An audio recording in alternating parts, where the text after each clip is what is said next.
Eto po mga bossing ko yung isa sa mga malaking picture ni Jovelyn na may nakapagsabi, nakita niya daw po dito nakatayo si Jovelyn. Tapos nung kinisan ko po siya, parang kinisan ko rin daw po si Jovelyn at nakangiti po siya. Kaya favorite ko po ito mga bossing.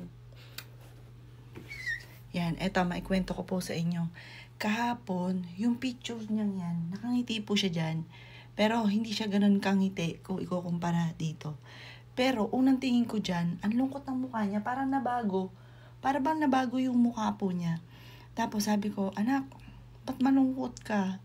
Sabi ko gano'n. Tapos sabi ko, kung malungkot anak, mahal na mahal ka namin, miss na miss ka na namin. Alam ko na miss mo rin kami. Malungkot yung unang tingin ko sa mukha niya. Parang nabago yung mukha po niya. Tapos alam niyo po ba, paglabas ko po doon, kasi nagdidilig ako tuwing hapon, may butterfly na itim, na may batik na puti, na nasa harapan ko mismo. Tapos sabi ko, may itim na butterfly. Tapos nagdidilig akong ganyan. Umikot ako, excuse me po, umikot akong ganon. Pag ikot ko, sumusunod sa akin yung butterfly. Hanggang doon sa may kabilang, nung ako'y nagdidilig, sumusunod sa akin yung kinikilabutan tuloy ako. Sumusunod sa akin yung itim na butterfly na may batik na puti. Tapos yun nga, kwento ko nga po sa inyo. Noong kami ay nagsimba, kinikilabutan ako ay, ang tumata sa mga balahibo ko. Nung nagsimba po kami, pagbukas ko na may pumasok agad na puting butterfly. Tapos sabi ko, may butterfly. Bigla siya lumabas. Yung butterfly na puti. Ayan, hindi ko alam kung anong ibig sabihin po niyan. Kung si Jovelyn ay nandyan. Pero alam ko nandyan lagi si Jovelyn. Kada magwi-wish nga po ako, magwi-wish ako na bigyan kami ng ganito. Ano ba? Bigyan mo kami ng parking. O anak, gabayan mo kami.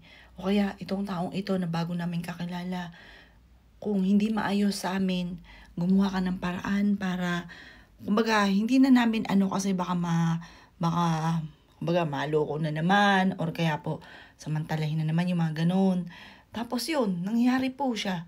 Kaya lagi sinasabi sa anak ko, may gabay ka, ano man, tawagin mo si ate, para magabayan ka. Ayan, lalo na, alam niyo po ba, si Jovelyn, yan, si Jovelyn po, love na love si Justin. Yung mga laruan ni Justin, excuse me po, si Jovelyn na nagbigay ng unang-una na inano ko na lang si Justin na yung teddy bear. Kasi 12 na si Justin.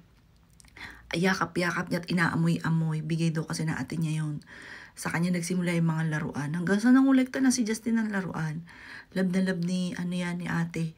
Madalas nga nauubos ang pera niya ni ate sa pagbigay ng mga kung ano-ano kay kasi hindi ko kinukonsinte. Magulat na lang ako, may bigay na. Ayan, spoiled na spoiled dyan sa ate niya. Kaya alam ko si ate gagabayan si Justin. At alam ko nandiyan lang talaga si ate Jovelyn, ang aking angel. Tingnan niyo po, ganda-ganda ng aking angel.